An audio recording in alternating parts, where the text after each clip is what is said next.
একটা ছোট্ট মিসাইল থেকে শুরু হতে পারে একটা বড় যুদ্ধ, আর সেই যুদ্ধ আমাদের টেনে নিতে পারে বিশ্বযুদ্ধের দিকে।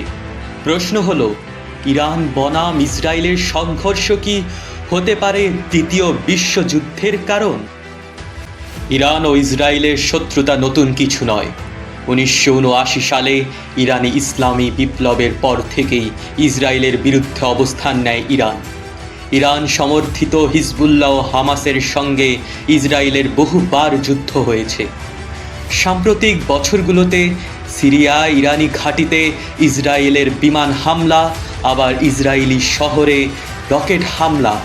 বর্তমানে গাজা, সিরিয়া ও লেবাননে ইরান সমর্থিত মিলিশিয়া এবং ইসরায়েলের সেনাবাহিনীর মধ্যে সংঘর্ষ বেড়েই চলেছে। ইসরায়েল সরাসরি হুমকি দিচ্ছে, যদি ইরান পারমাণবিক অস্ত্র তৈরি করে আমরা বসে থাকব না। অপরদিকে ইরান বলছে, যদি ইসরায়েল আমাদের আক্রমণ করে প্রতিশোধ হবে ধ্বংসাত্মক। যুদ্ধ আরও বড় আকার ধারণ করে, তাহলে কি শুরু হবে বিশ্বযুদ্ধ?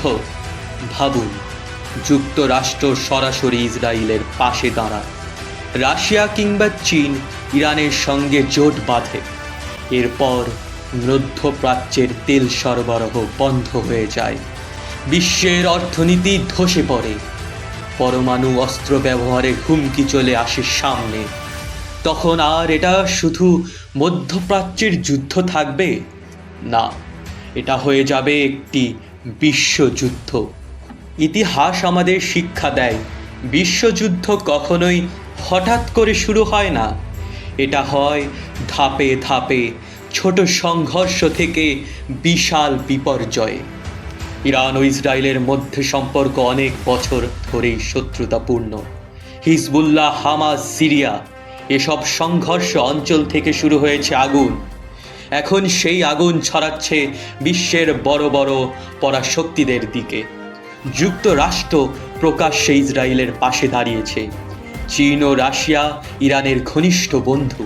ইতিহাসে দেখুন, প্রথম ও দ্বিতীয় বিশ্বযুদ্ধের সূচনা হয়েছিল স্থানীয় একটি ঘটনা থেকেই।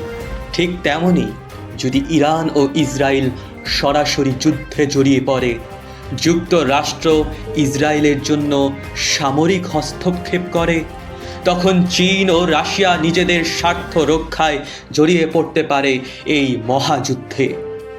পুরো মধ্যপ্রাচ্য যুদ্ধ ছড়িয়ে পড়তে পারে। লেবানন, সিরিয়া, ইয়েমেন সব অঞ্চল রক্তাক্ত হয়ে উঠবে। বিশ্ব অর্থনীতি তখন মুখ থুবড়ে পড়বে। ইউরোপ ও এশিয়া মিলিয়ে লাখ লাখ মানুষ শরণার্থী হয়ে পড়বে। এক সময় হয়তো পরমাণু অস্ত্র ব্যবহারের হুমকি আসবে। একটি বিশ্বযুদ্ধে কি কি হতে পারে তা কল্পনা করুন।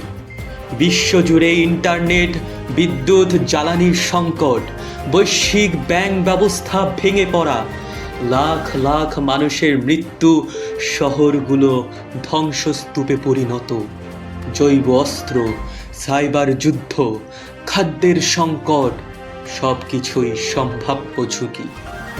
এটি শুধু যুদ্ধ নয়, মানব সভ্যতার অস্তিত্বের প্রশ্ন। তবে এখনো সময় আছে। কূটনীতি, জাতিসংঘ, মধ্যস্থকারী দেশ শান্তির পথে উদ্যোগ নিলে, যুদ্ধ না করে আলোচনা, বোঝাপড়া এবং কূটনৈতিক চাপের মাধ্যমে এই সংঘর্ষ কি থামানো সম্ভব? কারণ একবার যদি যুদ্ধ শুরু হয়, সেটা থামানো এক দুঃস্বপ্নের মতোই। তৃতীয় বিশ্বযুদ্ধ কি সত্যি আসছে তা সময় বলে দিবে। এটি পুরোপুরি নির্ভর করছে আমাদের এবং বিশ্বের বড় নেতাদের সিদ্ধান্তের উপর। কমেন্টে আপনার মতামত জানাতে ভুলবেন না। ভিডিওটি ভালো লাগলে লাইক করুন, শেয়ার করুন এবং আমাদের চ্যানেলটিকে সাবস্ক্রাইব করুন।